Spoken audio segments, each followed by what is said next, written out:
Mindanao Transport Confederation of the Philippines sa pamamagitan ng isang liham sa Pangulo ang kanilang kahilingan na magpa-hair follicle drug test ito para sa transparency at pananagutan sa bansa at bawat Pilipino.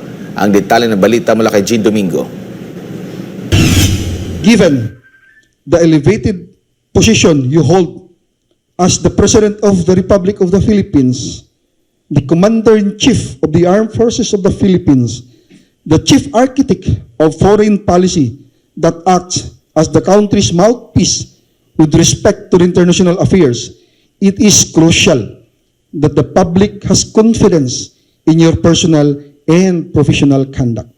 From Davao City, ito ang ilan sa bahagi ng liham na isinagawa ng Mindanao Transport Confederation of the Philippines na binubuo ng nasa mahigit 1.2 milyon at patuloy na dumaraming miyembro para kay Ferdinand Marcos Jr. upang ipahatid ang kanilang panawagan na magpa-hair follicle drug test ito. Ang napapansin ng organization while nagmi-meeting kami, kung wala tayong gagawin, meron pang 3 taon ang ating presidente. Dapat malinis niya ang kanyang pangalan. Kasi nakasalalay ang Pilipinas dito. Alam niyo po, itong mga kasamahan namin, kasama yung ibang mga directors na wala namin dito, may mga anak sa abroad nagtatrabaho. Sila mismo apektado na rin. Pinapahiya, napapahiya. Wala ba kaming gagawin? Nag-aantay kami, we are just an ordinary organization. Toda. Di ba? Minaliit. Tricycle operators, tricycle lang kayo. Andyan yung jeepney, andyan yung bus, andyan yung mga maraming transport sector group. Walang nagsasalita na organisasyon katulad namin. Ang liham ay nakatakdang ipadala sa Pangulo at umaasa ang mga miyembro nito na makakamit ang transparency at accountability sa ilalim ng kanyang pamumuno sa pamamagitan ng pagtugon sa kanilang kahilingan. Ang gusto ko lang lumabas, neutral muna tayo. Di ba?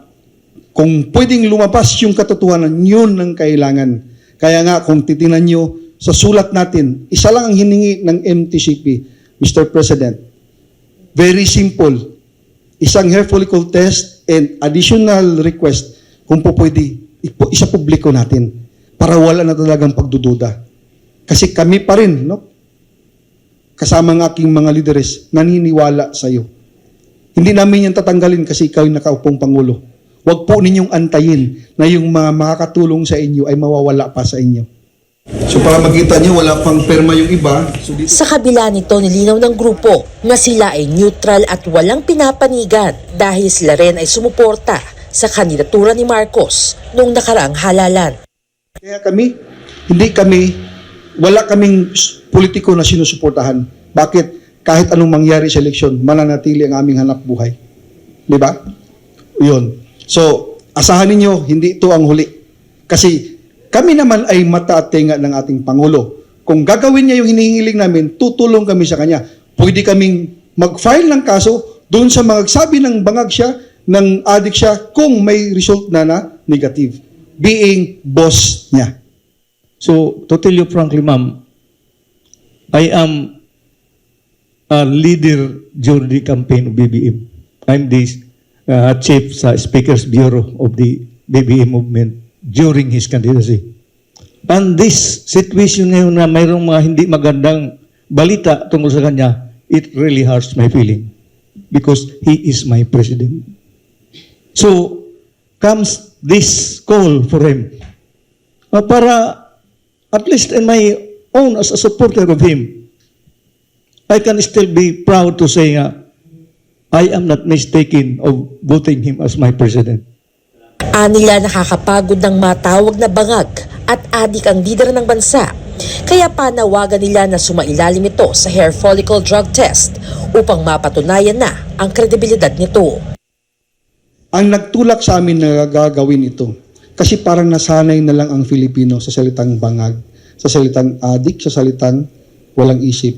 Ako nahihiya na bilang founder. Alam niyo, sa totoo lang, may ginagawa akong programa para sa organization namin. Sabi ko, trabaho nila to. Hindi trabaho namin, pero ginawa namin. Binigyan namin sila ng mandato. Yun ang trabaho nila, di ba? So, yun ang nag-prompt sa amin na hilihingiin namin sa Pangulo, Mr. President, please, napakasimpleng bagay lang hiningi ng taong bayan. Tandaan natin, ang mandato ninyo ay nanggaling sa amin. Kami ang bumoto sa inyo. Di ba? Kung naalala niyo yung salita ni President, dating President, no? Sumalangit na ang kanyang kaluluwa, Benigno Aquino, nung nanalo siya, kayo ang boss ko. Ibig sabihin tayo ang boss nila. Binigyan natin sila ng mandato, serve us. Yun lang ang kahilingan namin. Ngayon, bilang boss, humingi kami ngayon ng requirements galing sa'yo. Kasi ito yung issue against you. Pwede ba?